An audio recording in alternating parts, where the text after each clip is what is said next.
Hey guys, um, this is the reading for Jack London's White Fang. But before we start it, we're gonna be looking at this. That's pretty cool. Yep, there's the stickers. Yep, more stickers. More stickers. Pretty much one of those sticker books. But this one's pretty cool. It's Marvel ones. I always liked the Marvel sticker books like this. But I haven't got a sticker book. But I really like the sticker books. And I like how you can use the extra stickers after doing all the pages. It's fun trying to look for them too. Ant-Man, my favorite. He's my favorite Marvel character. Yep, there's Thanos. There's all those. Yep. Yep. Yep. Yep. Yep. Yep. Oh yeah, there's some on the side. Wait, what was that one? That one looked pretty cool. Oh, just that. Okay. I wish there was some that had an Ant-Man one. Because, you know, Ant-Man's my favorite character. Just need to open up. Because this is a book. It's a two-booked book. So there's actually two books in this one book. Oh, that's chapter 3.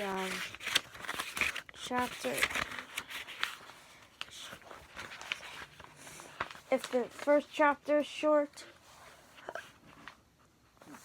I will actually at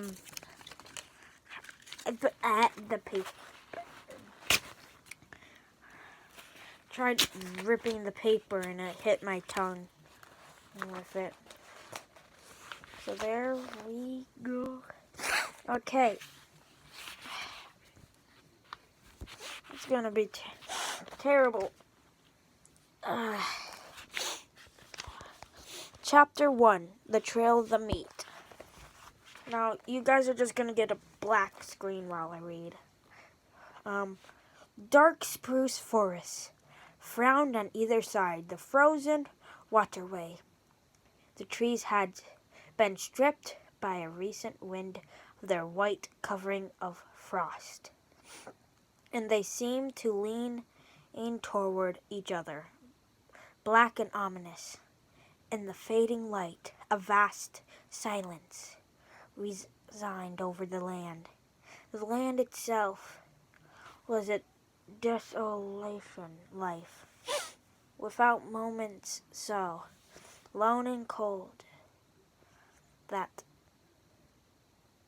the spirit of it was not even that of sadness.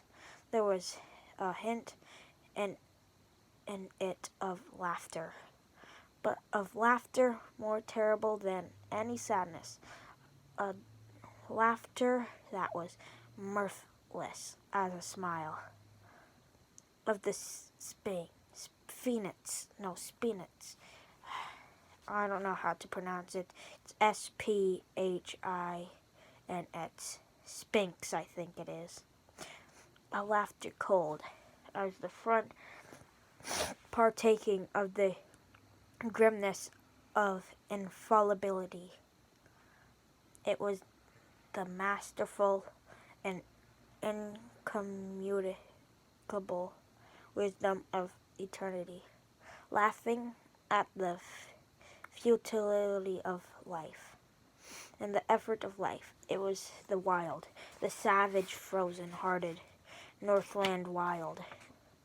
But there was life abroad in the land indefinite.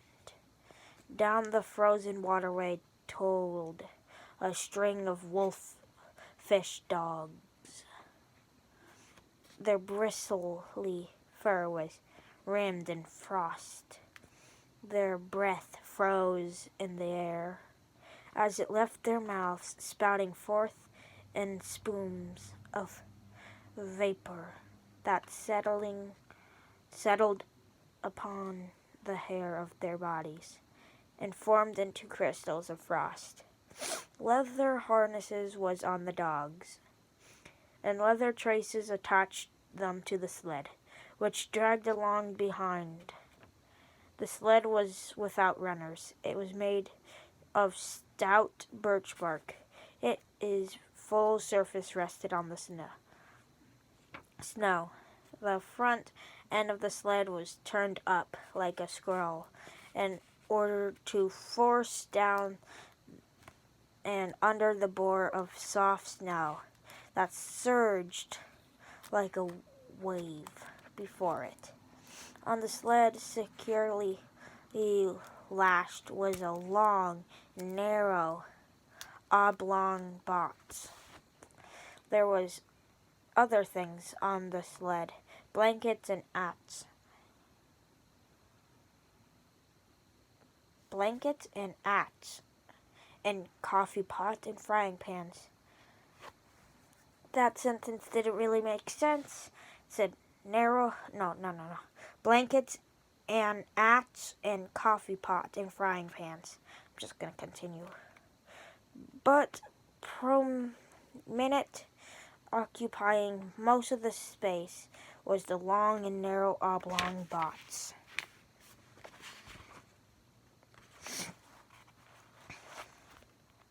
In advance of the dogs on wide snowshoes told a man at the rear of the sled, told a second man.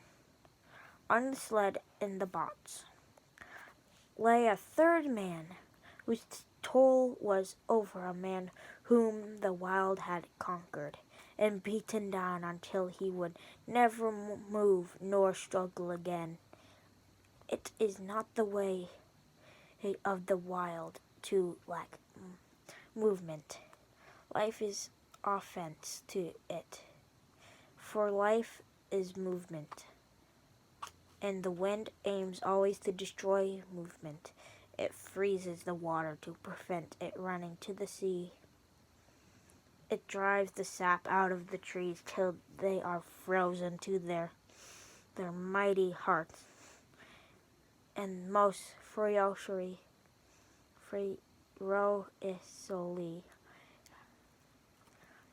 can't pronounce a ton of these words.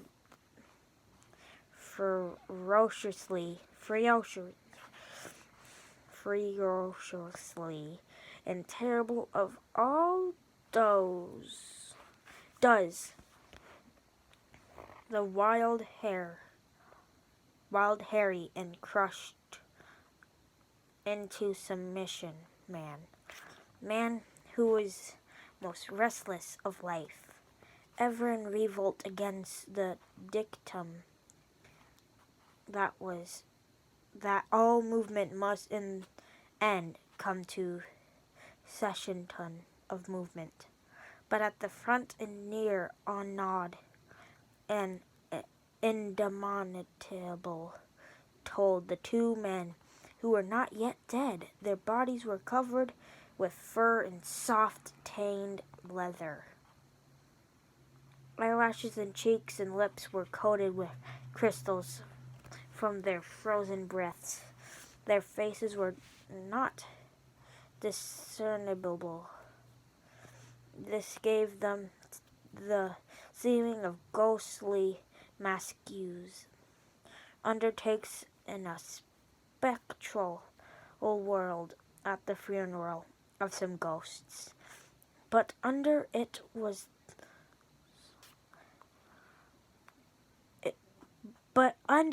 all they were men, penetrating the land of dissolution and mockery and silence. Punny adventurers bent on colossal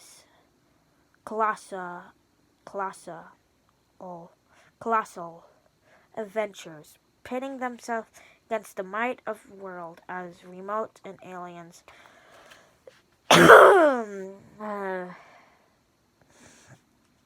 Penetrating. No, I wasn't there. Pulseless at the abyss of space. They traveled on without speech, saving their breath for work of their bodies. On every side was the silence. Pressing upon them was a tangible presence. It affected their minds as the many atmospheres of deep water affected their minds as the many atmospheres of deep water affected their... Sorry, I read it twice. Sorry about all these mistakes. I don't feel well, so it's just... I don't feel well. Probably in chapter 4 it will be perfect because I probably won't be sick. I'm hoping. I usually get sick for like a week, so probably not chapter 4. They traveled on without speech, their breath for the work of their bodies. On every side was silence and tangible presence. It was like it was that the body affected the body of the diver. It crushed them with the weight of unending vastness and unalterable decree.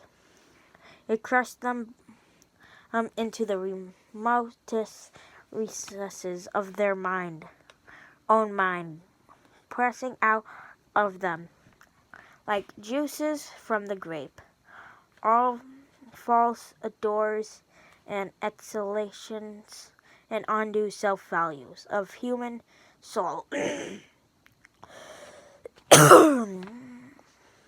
until they perceived themselves finite in small specks and motes, moving with weak cunning and little wisdom, and missed the play and interplay of the great blind elements and force. An hour went by. In a second hour, the pale light of the short, sunless day was beginning to fade, when a faint, far cry arose on the still air. It soared upward with a swift rush till it reached its topmost note, where it persisted palpitant. That was hard because pal is on one page and pitant was on the other. So palpitant, intense, and then slowly died away. It might have been a lost soul wailing, had it not been invested with certain sad fierceness and hungry eagerness. The front man turned his head until his eyes met the eyes of the man behind him, and then crossed the narrow oblong bots. Each nodded to each other. Second cry arose, piercing the silence with needle-like shrillness. Both men located the sound. It was to the near, somewhere in the snow expanse they had just traversed. That's a weird word. A third. An answering cry arose, also to the rear and to the left of the second cry. "They're after us, Bill," said the man at the front. His voice sounded hoarse, unreal. He had spoken with apparent effort. "Meat is scarce," answered his comrade. "I ain't seen rabbit signs for days." Thereafter they spoke no more. Through their ears were keen for hunting cries that continued to rise behind them. At the fall of darkness, they swung the dogs into a cluster of spruce trees on the edge of the waterway, and made a camp, the coffin, at the side of the fire. served for seat and table. The wolf dogs clustered on the far side of the fire snarled and bickered among themselves, but evinced no inclination to stray off into darkness. Seems to me, Henry, they're staying remarkable close to camp, Bill commented. Henry, squatting over the fire, kneeling the pot of coffee with a piece of ice, nodded. Nor did he speak till he had taken his seat on the coffin and begun to eat. They know where their hides is safe, they said. They'd sooner eat grub than be grub. They're pretty wise, them dogs. Bill shook his head. Oh, I don't know. His comrade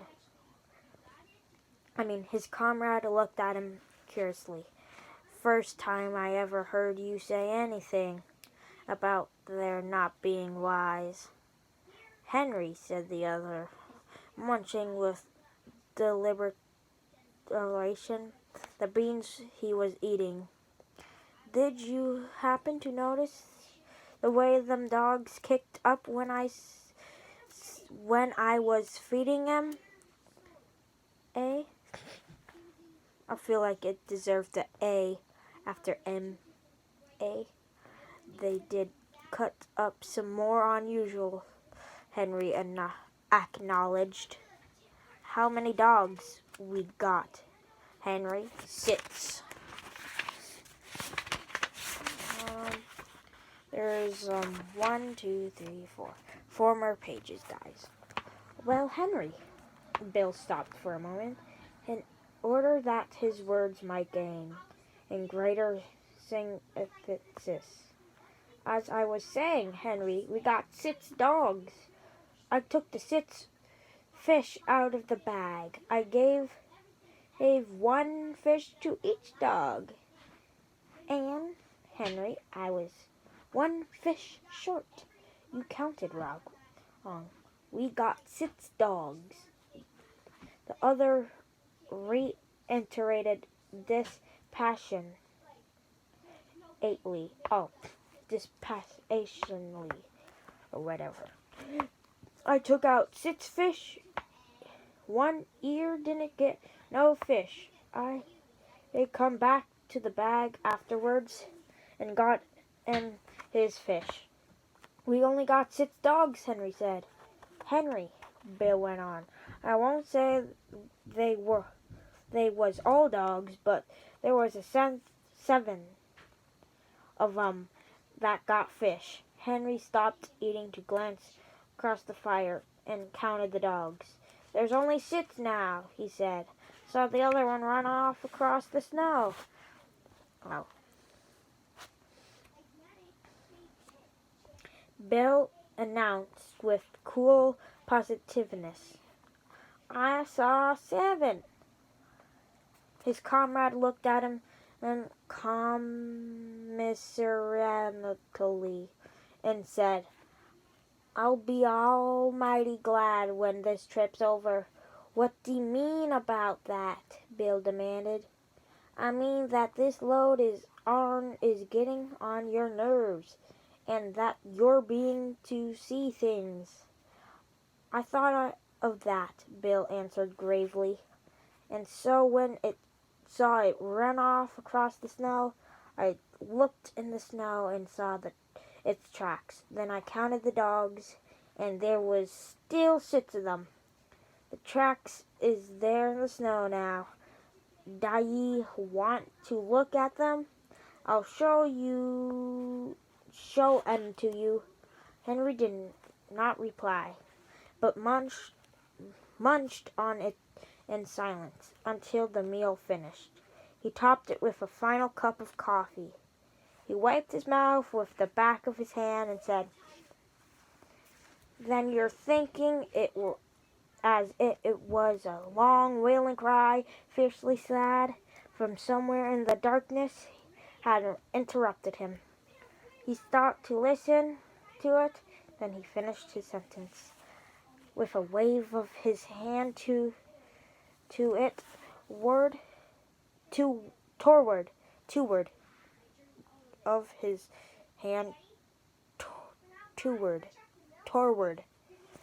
I don't know what it's supposed to say there. It's another split up word. Torward, I'm guessing. Torward? It doesn't really sound like a word.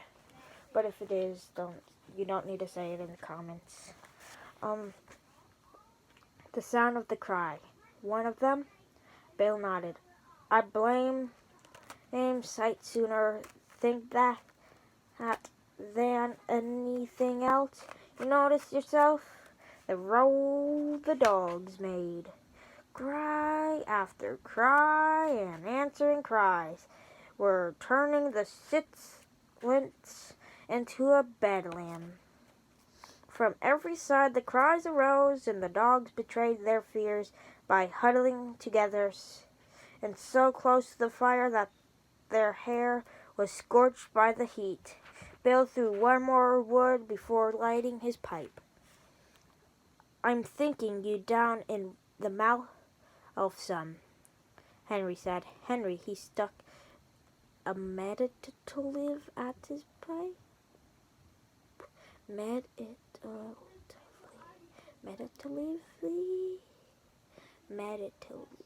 I don't know. It's another word I don't know. For some time before he went on. Henry, I was a-thinking, what a blame sight luckier he is than you and me ever be. He indicated the third person by a downward thrust of the thumb into the box which they sat. You and me, Henry, when we die, will be lucky if we get enough stones over our carcasses to keep the dogs off of us. But we ain't got people and money and all the rest, like him. Henry rejoined. Long-distance funerals is something you and me can't exactly afford. What gets me, Henry, is what a chap like this, that's a lord or something in his own country and that never had to bother grub or nor blankets, why he comes a-butting around on forsaken ends of the earth. That's what I can't exactly see. He might have lived to a ripe old age if he stayed to home, Henry agreed. Bill opened his mouth to speak. He changed his mind. Instead, he pointed toward the wall of darkness, then pressed about them from every side. There was no suggestion of form in their utter blackness. Only could be seen a pair of eyes gleaming like a coal's. Henry indicated with his head a second pair and a third. A circle of gleaming eyes had drawn about their camp.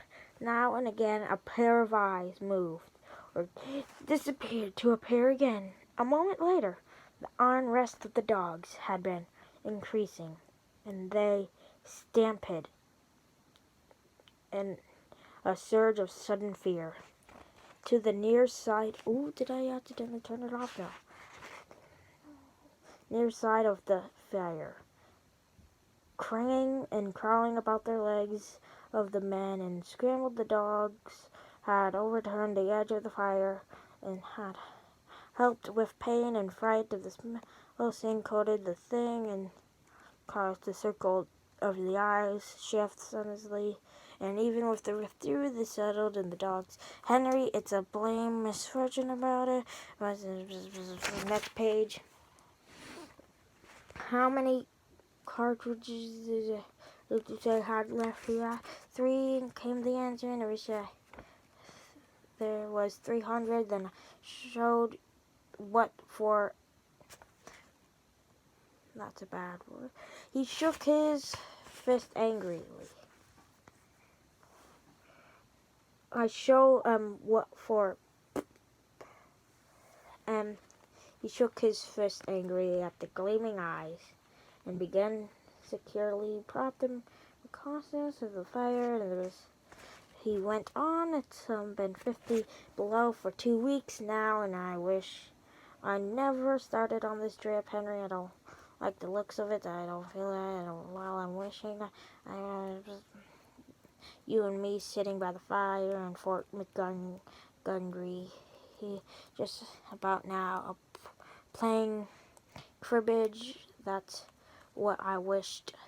Henry grunting and crawling into bed as he dozed off, aroused by the comrade's voice. Say, Henry, that other one that comes in and got a fish, why didn't the dogs pinch into it? That's what's bothering me.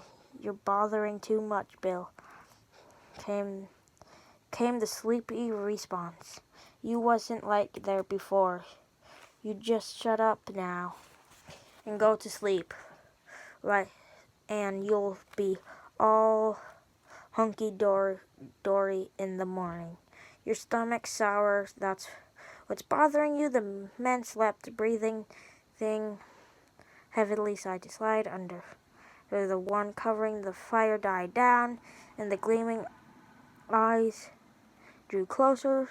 The circle they had flung about the camp, the dogs clustered together in fear, and now snarled menacingly. Pairs of eyes drew close. Once their uproar became so loud that Bill woke up. He got out of bed carefully, so not to disturb the sleep of his comrade, and threw more wood onto the fire. As it began to flame up, the circle of eyes drew rather back. He glanced casually at the hutting dogs. He rubbed his eyes and looked at them more sharply. Then he crawled back into the blanket. Henry, he said. Oh, Henry! Henry groaned as he passed from sleep to walking, and demanded, What's wrong? Nothing, came the answer. Only there was 7 of them again. I counted. Henry acknowledged the receipt of the information with a grunt and slid into a snore as he drifted back into sleep. In the morning, it was Henry who woke first and rounded his companion out of bed. Daylight was yet 3 hours away, though it was already 6 o'clock. In the darkness, Henry went about preparing breakfast while Bill rolled the blankets and made the sled ready for her lashing. Say, Henry, he asked suddenly, how many dogs did you say we had? 6. Wrong, Bill proclaimed triumphantly. 7 again. Henry queried. No, 5. One's gone. Henry, it's another bad word. Henry cried in wrath, leaving the cooking to come and count the dogs. You're right, Bill, he concluded. Fatty's gone, and he went like greased lightning once he got started. Couldn't see more for smoke. No chance at all, Henry concluded. They just swallowed him alive. I bet he was yelping and another swear word. He was always a fool dog, and as the dog caught him,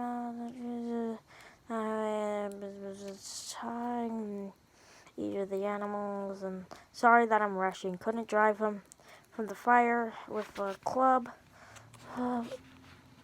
Bill agreed. I always think there was something wrong with the fatties anyway. This was the empathy of dog and of a dead dog and a dead dog and all that. Next chapter. Okay, guys. I rushed through because it was turning to 30 minutes. I was reading that book for like 25 minutes. And that was only chapter 1? Bruh. If you guys want to watch the whole entire series when I finish it, it's probably going to be like 5 hours maybe of watching. I don't want to make it any longer. I just want to say, hey, subscribe, like, comment, hit that notification bell, and subscribe for part 2 so you can, and hit that notification bell so you can get notified when I do chapter 2, which is tomorrow night, the she-wolf. Okay. So, what I'm guessing is, that they lost a dog. I'm going to pretty much do a summary. So pretty much what they were doing is they were sledding pretty much with their wolves and all that. And there's Bill and Henry. They were sledding.